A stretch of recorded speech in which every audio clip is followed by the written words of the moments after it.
Okay, hello everyone. So for today's video, ang pag-uusapan natin ay nature of the roots of quadratic equation.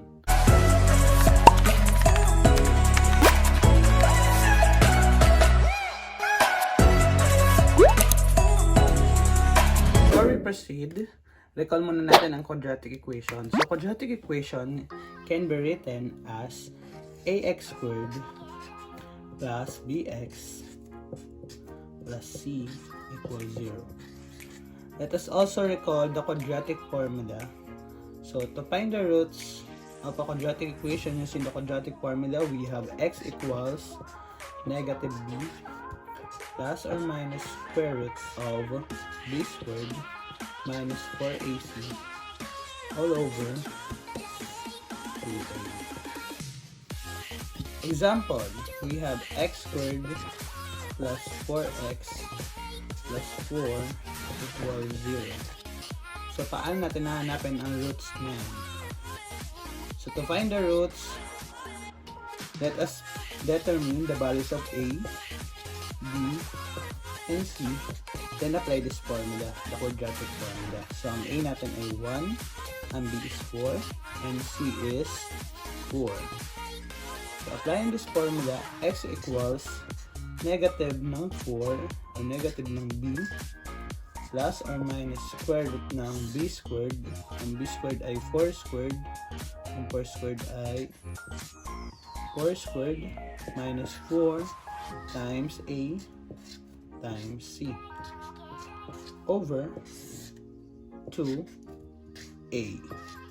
So this is negative 4 plus or minus square root ng 4 squared, that's 16, minus 4 times 1 times 4, that is 16 then, over 2 times 1, that is 2. So, x equals,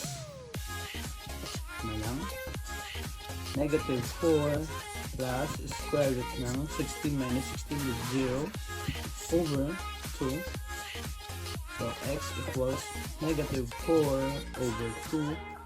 X equals negative 2. So, kung matatandaan nyo, ang roots ng quadratic equation ay laging dalawa.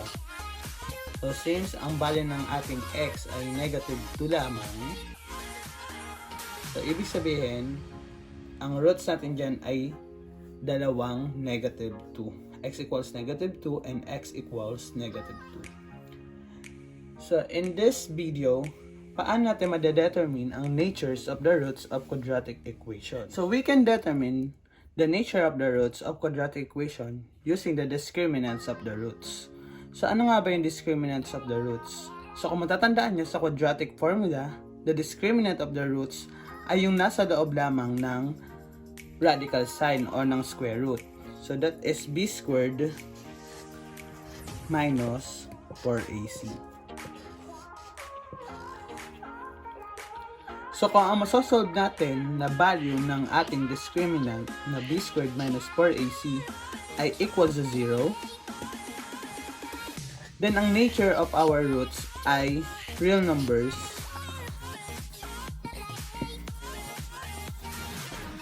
and equal.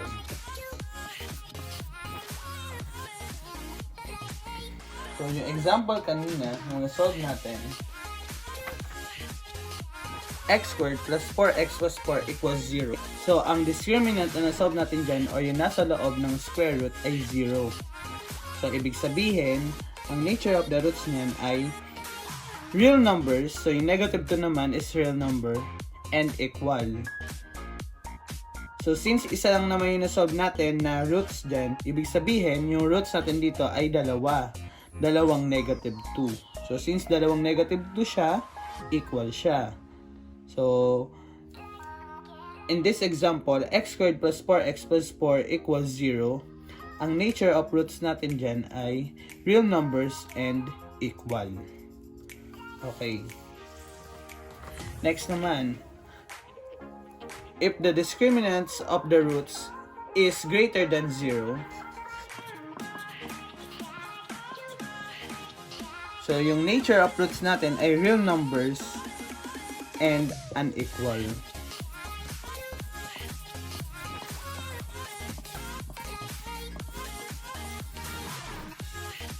Example. X squared minus 10x plus 16 equals 0. So, hanapin muna natin ang roots niyan. I-solve natin to by factoring. So, 16. Mag-isip tayo ng number na pag minultiply natin, ang sagot, 16. Then, pag inad natin, negative 10. So, since positive to, ibig sabihin, ang factor natin ay parehas ng sign, parehas negative. So, this is negative 8 and negative 2. So, that is x minus 8 times x minus 2 equals 0. Then, apply natin yung zero product theorem. Equate lang natin both binomials by 0.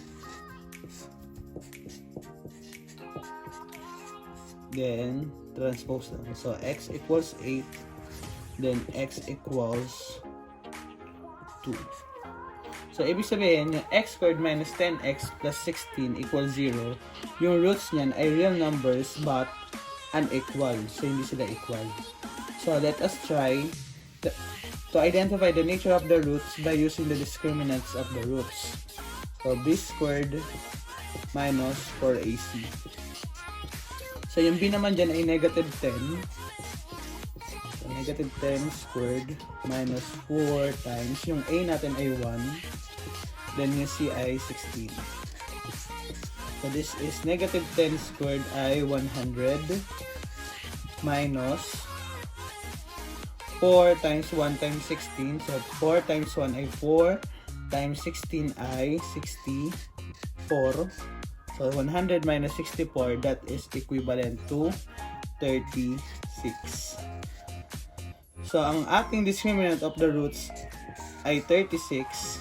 So, yung 36, check natin. Equal ba siya sa 0? Sa hindi. Greater than 0? Yes. So, since ang discriminants of the root natin is greater than 0, ayan. So, ang nature of our roots is real numbers and unequal. So, kanina, yung nasolve natin, 8 and 2. So, yung 8 and 2 ay real numbers and unequal. Alright. So, yung last natin na nature of roots ay kapag yung discriminant naman natin is less than 0. So, kapag less than 0 naman, numbers that are less than 0 ay negative numbers. So, pag less than 0, ang ating nature of the roots ay not real numbers. Or unreal. Example, we have x squared plus 3x plus 10 equals 0. So, identify muna natin yung magiging roots nito using quadratic formula. So, ang a natin ay 1, ang b ay 3, and ang c ay 10. Quadratic formula, x equals negative b plus or minus square root ng b squared minus 4ac over 2a. So, this is x equals negative ng b, negative 3, plus or minus square root ng b squared, that's 3 squared, minus 4 times, ang a natin ay 1, times ang c ay 10, over 2a. So, x equals negative 3 plus or minus square root ng 3 squared ay 9 minus 4 times 1 times 10 ay 40 over ang a pala natin ay 1, diba? So, over 2 times 1, that's 2. So, x equals negative 3 plus or minus 9 minus 40, that's negative 31 over 2. Ayan. So, negative 31, wala naman tayong square root ng negative. So, ang nature of roots natin ay unreal.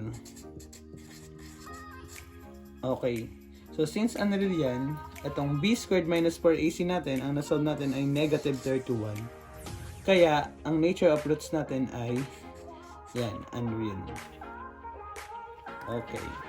So, ayun lamang po yung nature of the roots of quadratic equation. So, we can identify the nature of the roots by computing the discriminants. So, yung discriminants lang naman ay yung nasa loob ng ating radical sign, yung b squared minus 4ac.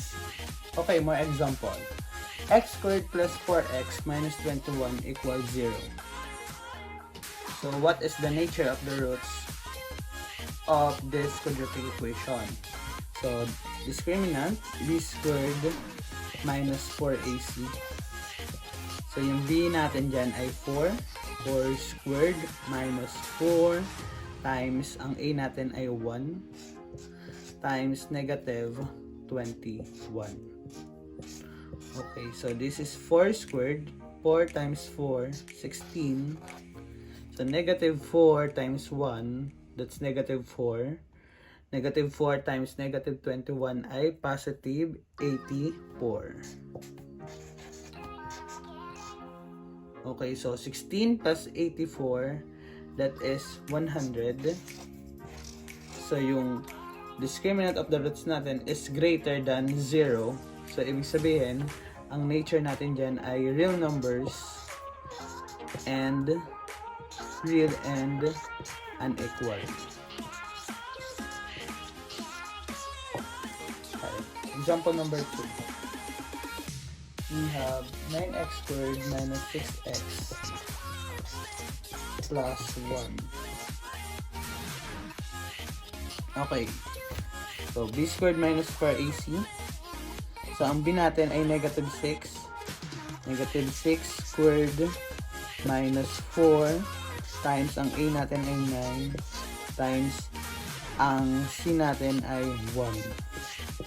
So, this is negative 6 squared ay 36 minus 4 times 9, 36 times 1, 36. So, 36 minus 36 ay 0. So, yung discriminant ng roots natin ay 0. Ibig sabihin, ang nature niyan ay real number and equal. Real and equal. So, we have 18x squared plus 8x plus 5 equals 0. So, ang discriminant of the roots natin is b squared, that's 8 squared minus 4 times a, that's 18, times c, 5. Okay, so 8 squared ay 64 minus 4 times 18 ay 72 times 5, that's 360. Then, 64 minus 360 ay negative 296. So, yung discriminant of the roots natin ay negative. Ibig sabihin, ang nature of roots niyan ay not real numbers.